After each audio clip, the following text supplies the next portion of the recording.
What should the average American know about Nigeria? Well, Nigeria is Africa's most populous country, with about 180 million individuals straddling both sides of the Niger River. The country is nearly equally divided in terms of religion, with about 60% of the nation identifying as Christian and the other 40% as Muslim. Nigeria also has some of Africa's largest oil deposits, with about 20 billion of the 66 billion barrels of proven oil reserves in all of Africa, along with 3 trillion cubic meters of natural gas. And unsurprisingly, Nigeria suffers from some of the worst poverty in the entire world. But why does a country with so much going for it in terms of natural resources have such terrible poverty and a life expectancy of just 53 years of age? Well, the answer might lie in exactly who controls Nigeria's oil reserves. International companies like Chevron and Shell. International companies have been exploiting Nigeria for decades with little to no kickback to Nigerians, excepting, of course, the powerful and corrupt elites who run the country and who keep the oil and contracts flowing. But recently, vigilante groups in Nigeria, like the Niger Delta Avengers, have been striking back against oil companies and their installations in the south of Nigeria. Well, to discuss the nitty-gritty of this situation in Nigeria, we're joined by RT correspondent Caleb Maupin. Welcome, Caleb. Always a pleasure to have you on, Caleb. Thanks. Thank you. Interesting reporting that you've done here and looking into this. Now, for our viewers, let's just start things off and describe to me what the conditions are like in Nigeria and in and around the Niger Delta. Just, I think it's important we get that context as we kind of look at what they're facing, and why they're doing what they're doing now. Well, sure. I mean, Nigeria is a very wealthy country. They've got oil, they've got natural gas, they've also got mineral resources. Very, very rich country. But the people there live in a lot of poverty, just a lot of poverty. In fact, 70% of the population lives below the poverty line, according to the CIA World Factbook. They also indicate that illiteracy is very high.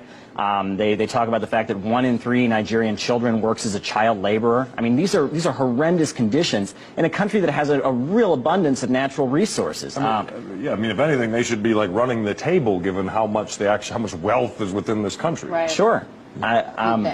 Yes, I mean, now the government of Nigeria is very much seen as kind of a puppet of these oil companies. The current president, Buhari, he was actually the military dictator of Nigeria between 1983 and 1985. Now, he took power after the last election, just completely embraced by the United States, despite that there's a long record of human rights violations, people being jailed for speaking out and criticizing the government. So we know that these corporations are behind behind a lot of this suffering, a lot of this poverty in Nigeria. But what specifically is the relationship between the oil companies and this poverty? Well, now, the Niger Delta region, now that's the region where the oil is extracted from. That's about 70% of Nigeria's national income comes from this Niger Delta region. These are the poorest people in the country. They live in fear not only of the police and the military, which have a reputation for corruption, but also for Shell Oil's private army. Shell Oil has 1,200 soldiers of their own, a private security force that acts like an army, and this population lives in terror. And there's just a lot of pollution. I mean, there are oil spills and oil fires almost every day in the Niger Delta region. People are breathing in air that is polluted by these oil fires. We've seen there are pictures that have surfaced of children playing on beaches that are black with crude oil from oil spills. I mean, the conditions there are just horrendous. Let me ask you, is there a connection between, I mean, it's a silly question, honestly. Is there a connection between a life expectancy of 53 years of age and what's going on with these oil companies? Absolutely, and the international community has repeatedly called on Shell Oil to stop their practices and get their environmental practices in order, stop having oil spills so frequently, but many people say things are not getting better in the Niger Delta region, and conditions are only getting worse, unfortunately. Which is what's leading to, you wrote about these groups called, the name, the Niger Delta Avengers, who've been mounting these attacks against the oil company that, what have these attacks looked like, and what have the results been? What kind of action have they've been committing there? Well, essentially, they've been going out and blowing up oil pipelines. As of now, there are 23 oil pipelines that are not functioning because they've been blown up. And in June, there's been an average of about 1 bombing every day of these oil pipelines. And as of today, from what I understand, oil production has been stopped in Nigeria very massively because of these bombings, and it's actually the lowest it's been since 1989. So this is having having a huge impact on the international economy. Well, the next obviously natural question is like, how have the oil companies and, you know, if you say a puppet government, how has, you know, the authorities in that region responded to this? Well, now, President Buhari has said he's willing to negotiate, but he's also trying to get the situation under control. The military is getting ready to go into the area. It's a very intense situation. If you look at the statements these groups are putting out on social media, their demand is that the oil of the Niger Delta region be used for the people there. They want things like health care. They want things like education. They want an end to these environmental practices that are just affecting people's living standards and lifestyle. And they're making these demands very clear. You know, some of them are even calling for the Niger Delta to separate. That's a demand that some of them want the region itself to become separate from the rest of Nigeria. Wow. That's incredible. Well, let me ask you, what's the connection between, I mean, obviously this isn't happening without some sort of, I don't want to say collusion or corruption with the U.S. government, but it has to be done with there has to be some connection or some work that they're doing. How does it actually connect to American politics, to what's going on there? Well, Nigeria is one of the top recipients of U.S. aid on the African continent. Nigeria buys weapons from the United States. There are U.S. military advisors in Nigeria working hands-on with the Nigerian military. The Nigerian government and the U.S. government are very, very close. In fact, Buhari came to the United States immediately after he was elected president.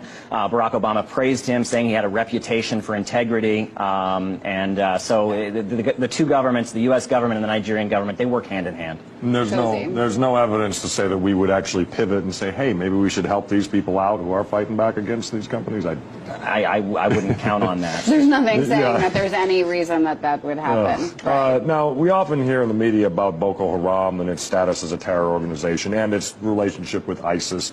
You know, what do we know about Boko Haram, and how is that group related possibly to the strife in Nigeria and the extreme poverty going on in that country? Well, it's very interesting. Since 2009, Boko Haram has been waging their campaign of violence, but Hillary Clinton refused to list them as a terror organization when she was the Secretary of State. They weren't actually listed by the United States as a foreign terror organization until 2013. A lot of commentators say that they believe that the Nigerian state, especially on some of the local and regional levels, has a relationship with Boko Haram, because it seems very strange that they could have so much power, they could be going for so long, and that there's a regional aspect to this, that some of the Islamic regions feel like the national government isn't paying attention to them.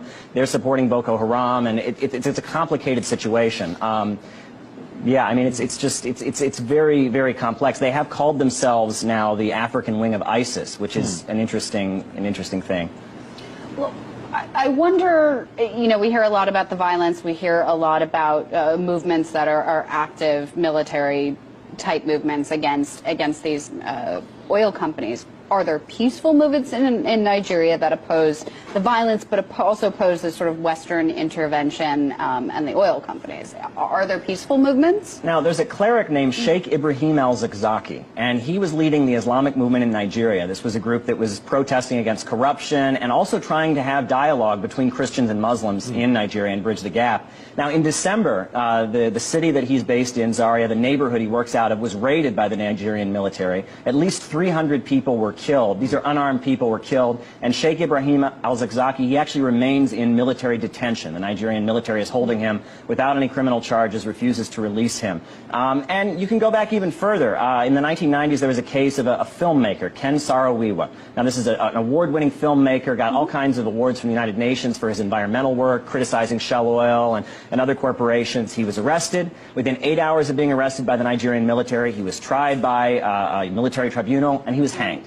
And actually, family members proved in federal court in the United States that Shell Oil had corrupted the legal system in Nigeria to make sure that this opponent of them, this environmental activist, was killed. I mean, there's just all kinds of corruption. And I think part of the reason we're seeing this rise in violence from the Niger Delta region is people are saying we've tried to be peaceful. We've tried peaceful organizing, and look what happens. We get smashed. Wow, that's interesting. Now, final question, probably got maybe about a minute left, but what impact can we as Westerners have on the situation in Nigeria and other countries in similar situations? Like, what can people do in your research that you found? Well, I mean, one thing that must be pointed out is that Nigeria is now the top oil exporter in Africa because Libya was destroyed. Libya used to be the top oil exporting country.